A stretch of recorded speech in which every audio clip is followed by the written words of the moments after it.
Ini.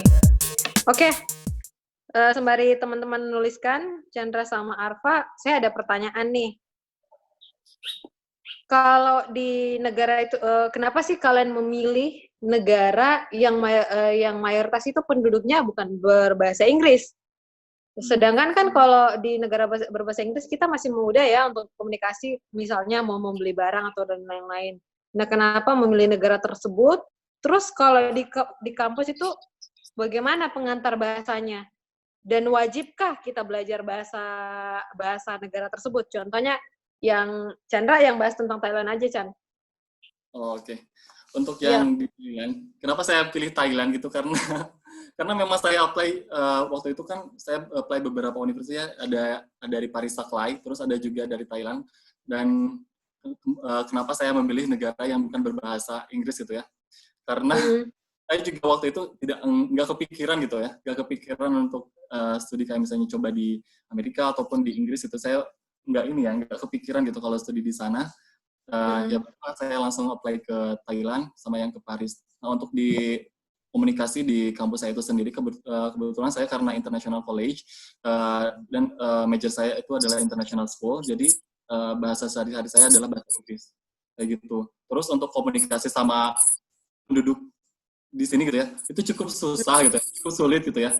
Tapi saya bisa sedikit-sedikit gitu karena memang sekolah di sini menyediakan kursus selama 1 semester dan itu gratis, disediakan oleh universitas. Kayak gitu Mbak Novi. Kalau untuk karya ilmiah, tesis pakai bahasa apa? Harus kedua bahasa Inggris sama bahasa negara asal atau gimana? Kalau untuk tesis sama manuskrip-manuskrip lain, kita menggunakan bahasa Inggris. Bahasa Inggris. Ya. Kalau ngomong ke teman-teman lingkungan kampus? Kalau ke teman lingkungan kampus, kebetulan di dalam kelas saya gitu itu karena ada berbagai macam dari itu, misalnya kayak dari Prancis juga ada, terus ada dari Thailand itu sendiri, dan cuma beberapa orang sih dari Thailand yang dari kelas saya itu, kebanyakan itu dari luar gitu, begitu. Oke, jadi bahasa Inggris. Oke, kalau Arfa sendiri gimana Arfa? Hasil akhirnya nanti karya ilmiahnya harus berbahasa apa? Ya, kalau di kampus aku semuanya harus bahasa Turki. Jadi kita tuh kuliahnya pakai bahasa Turki, full Turki. Kemudian semua tugas-tugasnya harus ditulis dalam bahasa Turki. Tesisnya nanti juga harus ditulis dalam bahasa Turki. Sempat tuh kan kemarin kan semester ini bakalan ada buat seminar gitu, kayak semacam proposal gitu. Aku udah tulis proposalnya dalam 2 versi. Aku tulis pertama dalam bahasa Inggris, kemudian aku translate ke bahasa Turki. Karena kalau langsung tulis bahasa Turki itu susah banget. Pas aku submit ke pembimbing aku, yang tulisan menurut aku itu udah tulisan bahasa Turki terbaik aku. Pas dilihat sama pembimbing itu dibilang bahasa Turkinya maksudnya masih sangat banyak salah-salah gitu. Jadi ya jadi pembimbingnya perbaiki lagi bahasa Turkinya. Jadi pembimbingnya tuh bilang tuh kalau setiap udah selesai nulis bahasa Turki, tolong secepatnya dikirim ke saya supaya bisa diperbaiki, supaya nanti nggak numpuk. Terus karena di Turki tuh semua perkuliahannya harus pakai bahasa Turki ya. Jadi sebelum kita kuliah tuh ada persiapan bahasa Turki selama setahun. Jadi 2 semester, setiap 1,5 bulan kita ujian 1 level. Jadi kemarin tuh kami belajar sekitar 1 tahun, mulai dari level A1 1,5 bulan, kemudian A2, B1, B2 sampai C1. Setelah C1 nanti akan ada tambahan akademik Turkish. Tapi menurut aku pas belajar bahasa itu tidak cukup untuk ketika kuliah, walaupun untuk bahasa untuk kehidupan sehari-hari sih udah cukup, cuma bahasa Turki di perkuliahan sama bahasa Turki di sehari-hari itu sangat beda, jadi harus struggle gitu. Ya itu sih, karena kan sebelumnya kita sempat diskusi mengenai ternyata kalau kita dapat beasiswa Turki, kita dapat preparation ya? Iya, kita dapat preparation Turkish untuk 1 tahun. Jadi gimana tuh kalau misalnya, ini kan Alfa sudah 1 tahun lebih ya? Iya, ini baru, jadi kalau normalnya di Indonesia sudah semester 4 ya, sekarang aku baru Iya. semester 2 soalnya harus Oh, persiapan bahasa dulu 1 tahun. iya. Jadi gimana tuh kalau dapat respon yang kayak tadi masih buruk apa namanya bahasanya? Iya, harus diperbaiki sama pembimbing akademik. Untungnya sih kadang kan kalau bicara sama pembimbing tuh aku masih kesulitan bicara dalam bahasa Turki. Aku maksudnya ngerti yang mereka katakan tuh apa, cuma kadang kalau aku ngomongnya tuh kebalik-kebalik gitu. Ya, malum lah kayak orang yang baru masuk Indonesia lah, kebalik-balik Iya, ngomongnya kan. iya. Terus kadang aku ngomong sama bahasa sama akademik sama pembimbing aku pakai bahasa Inggris karena terus aku bilang maaf tadi aku ngomong bahasa Inggris soalnya ini bahasa Turkinya aku nggak tahu. Terus Ah, serunya di sini tuh kita karena belajar bahasa baru, belajar bahasa Turki. Jadi kadang kalau kita ngomong tuh kayak kecampur-campur gitu. Jadi misalkan kalau saya ngomong sama sesama teman PPI di sini, teman sesama teman Indonesia, kadang kecampur bahasa Turkinya sama bahasa Indonesianya, atau ngomong hmm, sama international student yang lain, kadang hmm. kita ngomong bahasa Inggris kecampur bahasa Turki, masuk juga bahasa Indonesianya. Malah Iya. kalau teleponan ke rumah tuh kadang kayak masuk bahasa Bentar. Turkinya, masuk bahasa Inggrisnya, jadi mereka kayak kadang bingung gitu. Itu sih kendalanya karena sekarang kayak kalau ngomong tuh harus pikir pakai pakai kata-kata apa ya, karena kadang beberapa kalimat tuh lupa jadinya. Wah, ya itu lagi sih. Jadi ternyata walaupun beasiswanya yang bisa dikategorikan mudah karena memang bahasa TOEFL tidak menjadi apa kewajiban ya, Rafa. Iya, Tapi itu lagi ternyata kita harus menyelesaikan studi dengan karya ilmiahnya harus bahasa Turki. iya. Sebenarnya tidak juga sih harus bahasa Turki. Beberapa jurusan dan beberapa universitas tuh bisa tulis dalam bahasa Inggris. Tergantung dari jurusan kita, tergantung dari universitas kita, dan tergantung dari pembimbingnya juga. Kebetulan karena di jurusan saya tuh mengharuskan menulis dalam bahasa Turki, jadi ya harus dalam bahasa Turki. Teman-teman yang ada di jurusan teknik mesin tuh malah tulis dalam bahasa Inggris tesisnya, seminarnya, dan lain-lainnya. Jadi tidak semua sih, tergantung jurusan dan kampusnya lagi. Oke. Cuma untuk preparation bahasanya itu wajib kalau harus lulus dapat sertifikat C1. Hmm. Kalau tidak lulus akan ada remedial, ujian remedial, dan kalau masih tidak lulus ujian remedialnya ya dipulangkan. Kan? Ya, Oke. Ya, semangat Arfa, semoga bisa walaupun memang bahasa Turki agak berlipat-lipat ya. Setidaknya susah banget. hasil ini apa tadi gitu. Oke. Sebenarnya Mbak Novi, itu bukan nasilsin, nasil. Ya, Pelafalannya agak beda juga. apa tuh? Merhaba Arfa, Nasulsun. Itu benar baru nasilsin benarnya. Nah, mungkin kalau kebiasaan agak tahu sih Arfa saya. Oke, selanjutnya pertanyaan dari saya.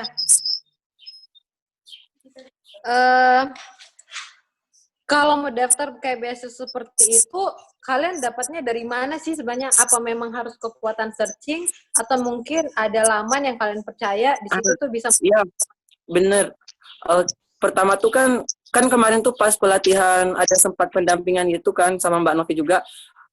Kita kan kayak dimotivasi banget tuh ke luar negeri, belajar di luar negeri tuh kayak kita diiming-imingi bayangan-bayangan yang kayak menyenangkan gitu belajar di luar negeri. Jadi saya berusaha browsing di internet cari beasiswa yang bisa saya daftari untuk sekarang yang belum punya sertifikat bahasa Inggris, dan saya dapat beasiswa, dapat informasi itu dari internet. Setelah itu ini pentingnya kalau kita mau daftar beasiswa tuh kita jangan jauh-jauh dari orang yang punya perjuangan atau misi yang sama dengan kita. Jadi aku sempat gabung di beberapa kayak grup diskusi beasiswa. Pokoknya saya gabung di grup beasiswa manapun, intinya grup beasiswa luar negeri, adalah yang ke Belanda lah, adalah yang ke Jerman. Pokoknya saya gabung semua dan saya berusaha cari informasi dari sana karena kadang di grup beasiswa itu ada alumni yang sudah belajar dari sana yang kadang sharing-sharing pengalamannya, sharing kayak tips-tips lolosnya, dan itu salah satu maksudnya salah satu penguat supaya kita tetap semangat untuk daftar beasiswa, karena kadang tuh ketika kita berjuang untuk dapat beasiswa, kadang di tengah jalan tuh kita merasa bosan atau merasa tiba-tiba rendah diri lah gitu. Maksudnya, kayaknya bisa nggak sih lolos atau beasiswa apa lagi ya yang bisa kira-kira bisa tidak ya saya kuliah semester tahun depan atau gimana. Kalau kita bareng-bareng sama mereka, kita bakalan selalu termotivasi dan kita juga bakalan selalu dapat update info gitu dari mereka. Ya. Ya apa sih? Jadi intinya jangan jauh-jauh dari orang yang seperjuangan sih gitu. Oke. Selanjutnya, nah ini pertanyaan buat Arfa sih. Biasanya kan kalau sudah terlanjur di luar negeri, hasrat untuk melanjutkan lagi di luar negeri terus makin tinggi karena kan wawasannya. Nah, mana nih kira-kira mau lanjut lagi nggak? Iya, insya Allah ini rencananya sih tapi semoga sebelum lulus, maksudnya sebelum graduate, rencana mau ambil ujian bahasa Inggris entah TOEFL atau IELTS. Kemudian rencananya kalau ada beasiswa yang buka, insya Allah bakalan coba apply lagi. Apply apa aja yang buka, yang sesuai, yang ada bidangnya saya. Nanti sambil apply beasiswanya juga bakalan sama yang dikatakan Mas Chandra ya, sambil cari promotor, gimana caranya supaya bisa dapat. Kan kalau udah dapat promotor tuh kita bakalan lebih mudah dapat informasi tentang kampusnya, tentang beasiswa yang ditawarkan oleh kampus atau dari negara yang kita ingin tuju. Jadi ya rencananya mau lanjut sih. Cuma kalau misalkan pas selesai studinya belum ada beasiswa yang buka, kemungkinan kembali ke Indonesia dulu sambil persiapan lagi ya untuk beasiswa selanjutnya. Gitu. Tapi tadi penjelasan dari Chandra bisa digunakan ya, Arfa? Benar-benar penjelasan dari Mas Chandra kayak berguna banget lah, maksudnya yang untuk mau lanjut S3 ya, mau lanjut S3 juga kayak ternyata untuk cari promotor tuh susah juga ya. Karena kemarin itu waktu saya mau S2 juga, saya kontak beberapa dosen di jurusan saya yang tempat saya belajar sekarang, dan itu lama banget. Ada beberapa yang mereka balas, ada yang nggak balas, dan itu yang balas itu mesti nunggu lama gitu. Jadi emang benar yang dikatakan Mas Chandra, kalau kita mau cari promotor tuh harus sabar gitu. Harus jangan tunggu dari satu orang, tapi kita harus email beberapa promotor yang sesuai dengan bidang yang kita ingin ambil dan berusaha untuk kayak bisa tidak ya kita kerjasama sama dia gitu. Oke, nih ada pertanyaan mengarah ke pribadi buat kalian berdua. Suhu terdingin sama terpanas di negara tersebut berapa dan how to survive? Kan beda banget tuh Indonesia sama luar negeri. Dari siapa nih? Boleh nih, dua-duanya lo yang jawab. Boleh, Alfa boleh. Ya, kemarin pas liburan musim dingin ke salah satu kota di Turki yang memang saljunya ada 1 tahun full. Itu pas kemarin ke sana sampai minus 15 derajat sih. Cuma itu belum suhu terdinginnya. Kadang kalau puncak musim dinginnya tuh malah bisa sampai minus 20-an atau 25-an gitu. Kalau yang suhu terpanasnya mungkin sekitar 30 derajat atau 33 derajat doang sih, nggak sampai lewat situ. Masih panas Indonesia ya, Pak? Masih panas Indonesia, cuma di sini humidity-nya tinggi karena kalau di tempat aku kan langsung di depan kampus kan tuh langsung laut, jadi kayak lembab gitu udaranya. Mungkin ini ya panas-panas yang ya angin yang membawa panas apa sih? Iya benar kayak orang di pinggir laut gitu. Iya. Nah kalau Chandra gimana? Suhu terdingin terpanas dan gimana? Bandung kan dingin ya? Aku bingung ya kalau misalnya ngejelasin suhu terdingin di Thailand itu berapa ya. Pernah sih pas musim kemarau ya, kurang lebih suhunya sekitar 14 itu waktu malam hari ya, tapi ya biasa aja. Tapi kalau misalnya suhu terpanas itu bisa sampai 40 derajat. Panas banget.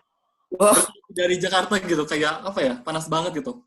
Kalau mungkin Chandra yang asli Bandung ya, mungkin panas. Kalau orang Makassar mah itu biasa aja. Beda lagi ya. 36 rendah.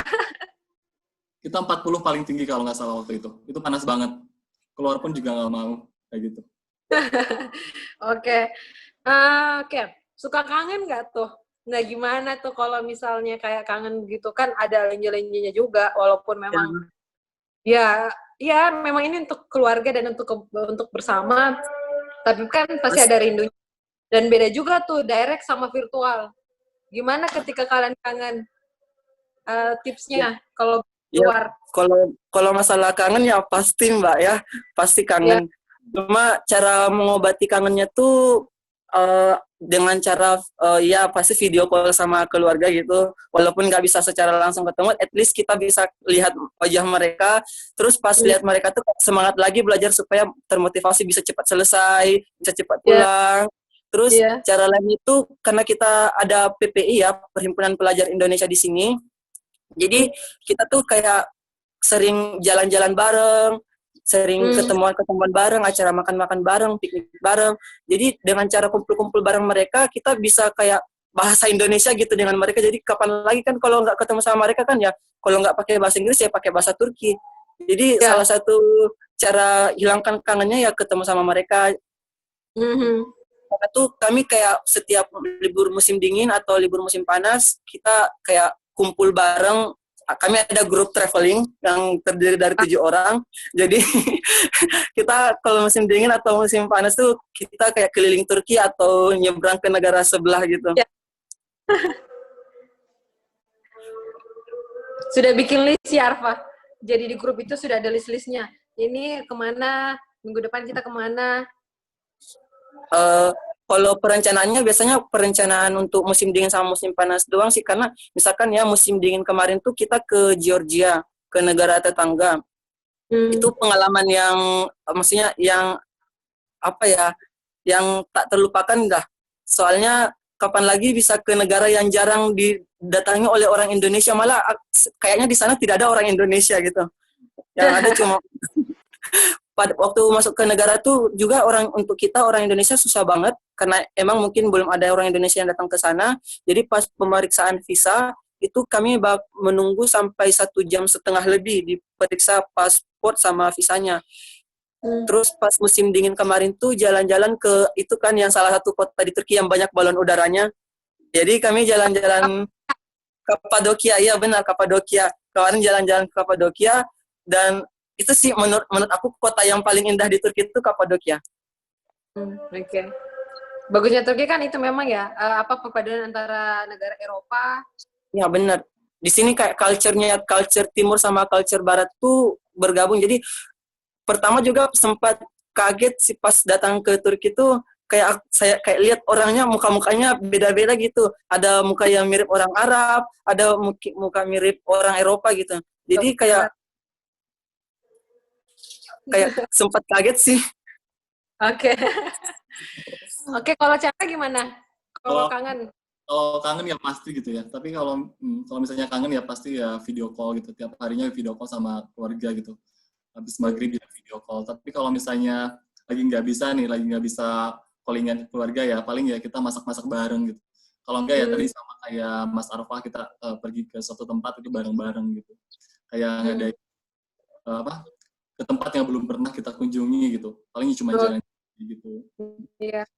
Kalau berarti ada komunitas Indonesianya juga. Yang aku paling kangen itu sih yang pertama itu keluarga ya jelas. Yang kedua itu adalah makanannya gitu, makanan Indonesia ya. Tapi kan Cuman kan kalau agak manis-manis. Kalau orang Makassar kayaknya enak sih. Ya, kalau kami tuh kenapa? Kalau kami itu di sini salah satu cara kalau aku sendiri sih salah satu cara hilangin kangen makanan Indonesia itu dengan cara beli Indomie. Jadi kita ke supermarket beli Indomie, habis itu dimasak di kamar. Soalnya susah juga sih kalau misalkan harus ke rumah teman masak-masak setiap hari kan aneh juga. Jadi ya beli Indomie sendiri terus masak di kamar. Berapa tuh harganya Indomie? Indomie harganya kalau di sini sekitar 1,5 TL, kalau dirupiahkan sekitar 4.500 lah. Oh, murah kok. Iya kan? Kalau Chandra berapa? Kalau di sini Indomie sekitar 20 baht ya, sekitar 9.500 lah. Gila, itu udah dapat 4 di sini. Iya, di sini 9.500. Tapi nggak apa-apa ya, mengobati kekangenan ke Indonesia. Oke, bagaimana cara agar bisa berkembang saat menuntut ilmu di luar negeri? Nah, itu kan, kalau di sini kan seperti yang kita tahu, ada persaingan. Nah, di situ kan lebih global persaingannya. Dan bedanya kalau di Indonesia itu persaingannya mungkin lebih ke arah nggak terlalu ketat, karena kita sistemnya titip absen kadang, itu pun semua jawaban masih bisa dibantu sama Google. Tapi kalau di global kan kayak seolah-olah orang pinter berkumpul dalam satu negara. Apalagi dengan background kita itu penyandang beasiswa. Nah, gimana tuh survive-nya kalian di luar negeri? Aku dulu ya. Iya. Oke. Cara berkembang ya, aku nggak tahu ya cara berkembang di sini kayak gimana. Cuma kalau misalnya aku sendiri gitu ya, sistem gitu ya, dari sistem penilaian itu sendiri gitu. Kalau misalnya di Indonesia itu penilaiannya itu lebih ke proses, ya nggak, Mbak Novi? Kalau misalnya di Indonesia itu penilaiannya itu lebih ke proses, ya nggak? Nggak. Proses. Nggak tahu sih, ada juga hasil sih. Ada kadang hasil langsung aja, Chan. Oh gitu.